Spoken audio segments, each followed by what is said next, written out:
Olá a todos, sejam bem-vindos ao primeiro episódio do Xixi Talks, promovido pela A-Life. Aqui um conjunto de conversas que nós temos aqui para falar sobre tendências e insights do atendimento ao cliente. E hoje trago aqui para a nossa primeira conversa um nosso convidado muito especial, o William Ferreira. Olá, William. Olá, Manu. O William é aqui o nosso coordenador de operações, para quem não conhece, que se dedica aqui a todas as nossas operações de Brasil, Latam, Portugal. Conta aqui com uma experiência de cerca de 20 anos a trabalhar com os mais diversos setores de atividade.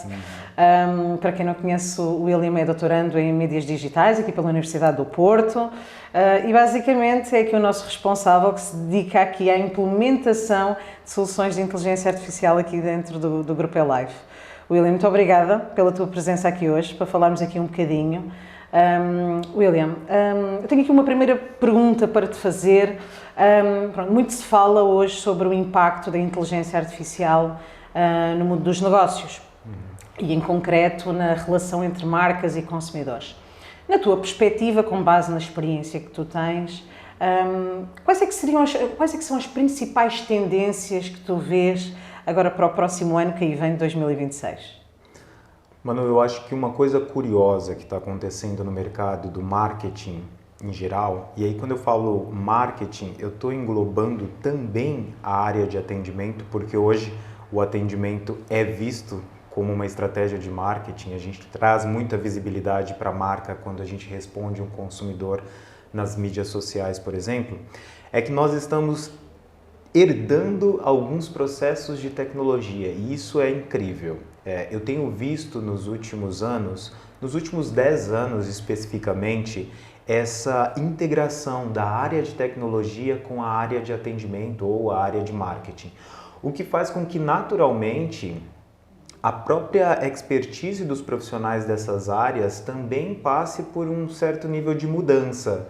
Os nossos processos, eles deixam de ser puramente manuais, como nós conhecemos até então, e a gente passa a integrar, sobretudo, a inteligência artificial nos nossos processos.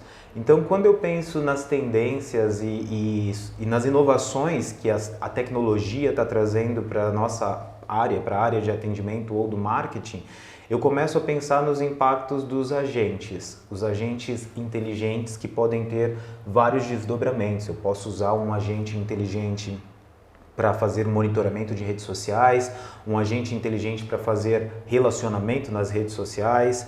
O ponto é, os agentes, que nada mais são do que prompts em looping, que é como o nosso CTO aqui na A-Life, o Jairson, costuma dizer, é como se nós colocássemos um robozinho para executar uma tarefa muito específica e repetidamente, para que eu consiga somar o resultado de vários robôs num processo mais completo, entregando um material final. Se a gente fizer um paralelo, é como se a minha equipe de marketing, em que hoje eu tenho um profissional de mídia, um profissional de copyright, outro para trabalhar com design, e eu começo a passar essas tarefas, essas atividades para cada um desses agentes. Isso faz com que o processo seja automatizado e que a gente tenha muito mais retorno em eficiência operacional. Então, quando a gente fala em tendência, a primeira coisa que vem na minha cabeça são os agentes inteligentes, que é uma herança que nós estamos trazendo da área de tecnologia para o impacto no marketing e na área de atendimento também. Muito bem, William. E aqui para quem não está ainda dentro destes temas, quando nós falamos, e tu acabaste de falar em agentes de relacionamento, isto na prática, como é que isto funciona e como é que dentro das soluções aqui dentro do nosso grupo, o que é que são em concreto, de uma forma muito simples para quem não está dentro destas linguagens, o que é um agente de relacionamento e uma outra questão também que é em que canais é que nós podemos implementar ou na tua perspectiva isto faz sentido? Pronto. O que é o agente de relacionamento? É basicamente uma tecnologia que nós construímos para reproduzir o comportamento do meu operador de atendimento humano. Então eu treino um agente de relacionamento com o mesmo nível de conhecimento que o meu operador humano tem, para que ele possa executar exatamente a mesma tarefa. Especificamente na eLife, nós temos uma ferramenta que é a CXpress, é o nosso orquestrador de agentes, onde nós construímos esses agentes de relacionamento, e o processo de construção é muito simples. Eu conto basicamente com um prompt, que é onde eu vou definir qual é o comportamento que esse agente deve ter. Eu coloco no prompt, por exemplo, qual é o tom de voz, como ele se refere às pessoas, qual é o procedimento para cada um dos casos. Basicamente é o comportamento que aquele agente precisa executar. Paralelo a isso, eu somo a esse prompt uma base de conhecimento. E a base de conhecimento é um fator essencial no processo de construção do agente, porque ela basicamente define um campo de atuação. Eu garanto que o agente de relacionamento ele só vai interagir em casos que ele tenha sido treinado para fazer. E aí a gente vem com o terceiro, que é a grande chave mestre aqui desse processo, que é o GPT. Não só o GPT, nós poderíamos plugar qualquer outra LLM, qualquer outra ferramenta do tipo, mas nós optamos majoritariamente pelo GPT aqui. E aí o GPT ele entra com arquitetura de linguagem. O que é que ele faz? Ele passa pelo prompt, ele identifica qual é o comportamento que ele tem que assumir. Ele passa pela base de conhecimento e faz uma verificação para saber se ele pode assumir aquele comportamento naquele determinado caso, e toda vez que um novo comentário chega na página, o GPT assume a posição do operador de atendimento e faz essa resposta pública para o consumidor. O que é legal em usar o GPT, que é uma tecnologia generativa nesse processo, é que a gente não trabalha com resultados padronizados. Muito pelo contrário, nenhum consumidor vai receber a mesma resposta, ainda que a pergunta seja a mesma. Porque o GPT ele vai sempre tentar entender o contexto daquele consumidor e o contexto da mensagem. Então, no processo de atendimento com humanos, nós recomendamos à nossa equipe, por exemplo, que verifique o histórico do consumidor, que dê uma olhada para saber se ele já interagiu em outro momento, se tem mensagens que ele pode usar como referência para facilitar o processo e deixar a mensagem mais personalizada. E a gente sabe que na prática, no processo de atendimento, pode não acontecer.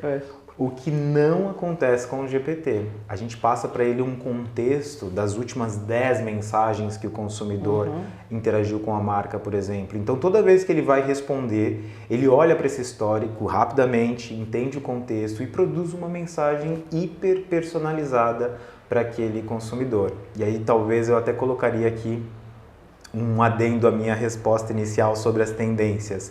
A hiperpersonalização é de fato uma tendência, porque é uma capacidade que a inteligência artificial generativa, como o agente de relacionamento, nos entrega nesse processo de atendimento ao consumidor, que nós muitas vezes não conseguimos atingir com o humano, porque são tantos tickets, são tantas demandas para tratar, que em alguns casos a gente tem ali um copy and paste de uma resposta que saiu de uma FAQ. Exato. E eu acho que é inevitável. É inevitável, pode acontecer. O GPT jamais faria isso. Então, um outro benefício, um resultado que a gente tem que pontuar aqui é, sem dúvida, a hiperpersonalização que um agente de relacionamento nos propõe. Muito bem. E estamos a falar em canais em concreto que nós podemos implementar isto? Perfeito. Na eLife, o nosso framework hoje está trabalhando com os canais da Meta, Facebook e Instagram, e aí a gente tem tanto as mensagens públicas quanto as mensagens privadas que são automatizadas. As mensagens privadas nós já conhecíamos esse processo, né? Utilizávamos os chatbots antigos com árvore de decisão e agora nós estamos usando a inteligência artificial generativa para fazer com que a conversa no inbox ela seja mais natural. Eu não preciso clicar em botões, número 1, número 2, não. Eu digo o que eu quero e a inteligência artificial produz a resposta imediatamente. Eu encurto o fluxo de resposta para o consumidor. Nos comentários públicos, a situação é a mesma, a diferença é que acaba sendo uma única mensagem para cada comentário ali.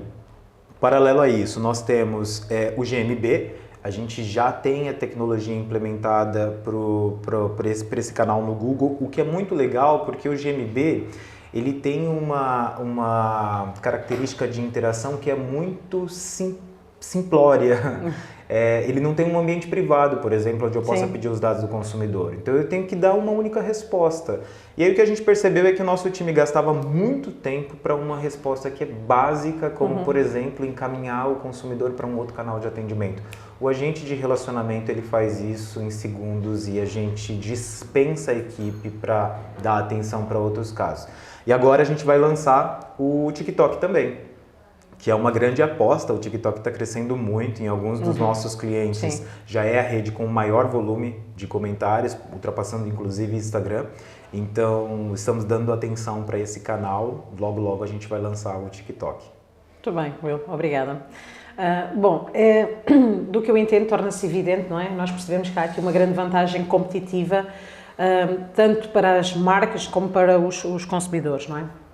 Ou seja, falaste aqui bem, a marca acaba por tornar todo o seu processo muito mais eficiente, não é? Garantir aqui uma resposta imediata, uma personalização, hiperpersonalização que tu falaste bem, que hoje em dia o consumidor também procura cada vez mais e o consumidor também acaba por ter logo uma resposta rápida e célere à sua questão. É importante sempre, quando falamos nisto, também termos alguns indicadores quantitativos, não é? Para podermos medir resultados, acima de tudo é isso. Então, para quem nos ouve aqui hoje, traz algum desafio, algum case concreto que pudesses partilhar aqui connosco, que possa traduzir aqui na prática a vantagem competitiva que uma marca teve aqui ao introduzir este tipo de tecnologia, estes agentes de relacionamento que otimizaram a sua operação? Nossa, Manu, nós passamos o ano de 2025 construindo cases. Acho que nós temos bastante material para compartilhar, mas eu gosto especialmente de um dos nossos clientes que foi lá no início do ano, chama Cacau Show, é uma empresa de chocolates no Brasil e eles sempre tiveram o mesmo desafio, todos os anos. Período da Páscoa, um grande boom de comentários, que obviamente não dá para ser resolvido com uma equipe humana, eles têm uma equipe super pequena e o que acontece é que durante esse período da Páscoa ou eles contratam uma equipe extra para lidar com essa demanda ou reduz a taxa de resposta e deixa um monte de consumidor sem atendimento. Então eles nos chamaram para desenvolver um agente de relacionamento para atuar nesse período da Páscoa e interagir com os consumidores, sobretudo tirando dúvidas, mas também promovendo ali relacionamento, engagement com os comentários positivos. E o resultado foi surpreendente. Nós fizemos um comparativo ali entre os anos e esse ano especificamente eles receberam mais de 120 mil comentários durante os 15 dias ali que precedem a Páscoa. Com uma equipe de 6 pessoas para fazer o atendimento. Seria humanamente impossível. Com o agente de relacionamento, nós conseguimos garantir que esses 120 mil comentários fossem respondidos durante esse período da Páscoa, que é, 17 vezes mais do que a capacidade produtiva da equipe humana, e que a equipe humana que o cliente tem internamente focasse nos casos críticos, nas reclamações, de fato, e na resolução dos problemas.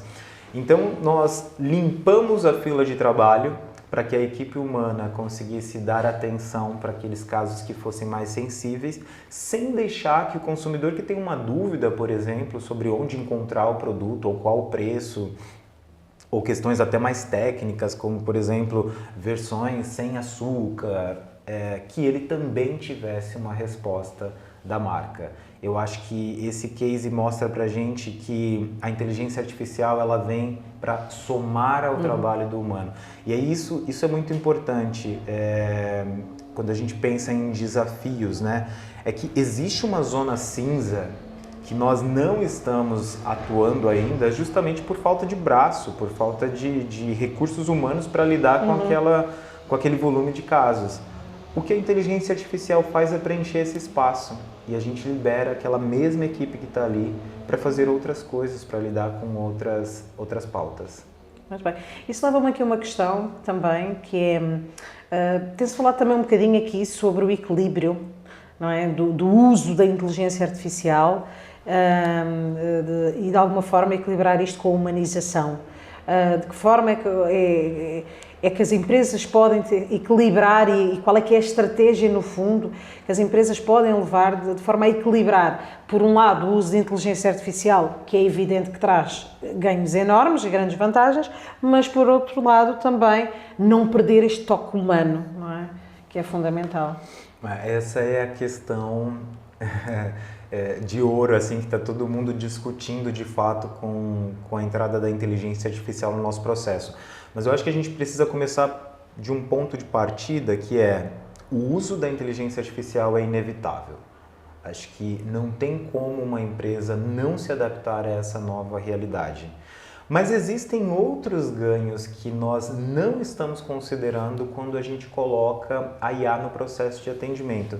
Eu posso te dar um exemplo muito simples, que é o que a gente percebeu em um dos nossos clientes, é que nós temos um tempo dedicado da nossa equipe para fazer o que a gente chama de atendimento wow, que é quando nós pegamos alguns casos e de forma mais criativa, mais profunda, a gente analisa o perfil daquele consumidor para poder propor uma ação de relacionamento que seja mais do que só uma interação.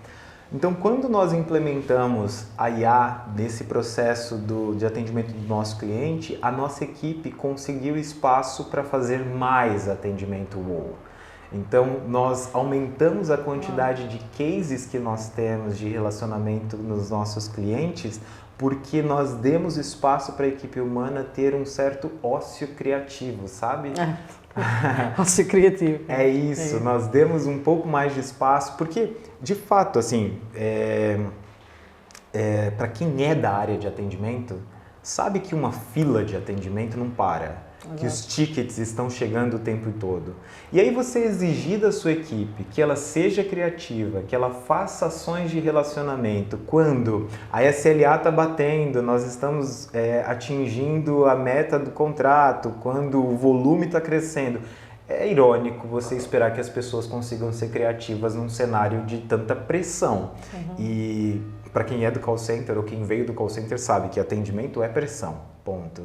O que a gente está vendo agora é o contrário, é a IA desafogando essa equipe de atendimento para que ela seja mais criativa, para que o toque humano não se perca e para que a marca continue sendo reconhecida por ter um propósito, por ter uma linguagem, por ter um posicionamento. Dá para equilibrar as duas coisas. Você só precisa decidir até onde a IA vai. Maravilha, William. Muito enriquecedor. Bom, para fecharmos aqui a nossa conversa, tenho aqui uma última pergunta para te fazer. Bom, muitas empresas estão a começar agora na implementação da inteligência artificial. Na tua experiência, com base em projetos que tenhas acompanhado, quais é que são os principais erros que tu vês que as empresas cometem ao introduzir a automatização nos seus processos de atendimento?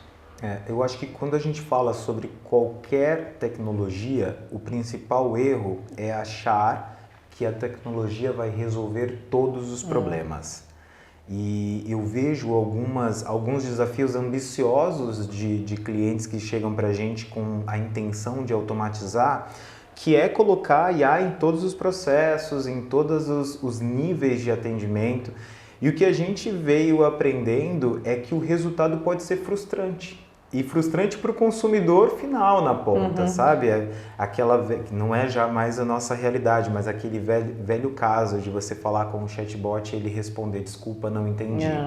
É isso. Esse desculpa, não entendi, ele mostra, na verdade, um processo falho de mapeamento das oportunidades que essa IA tem de atuação.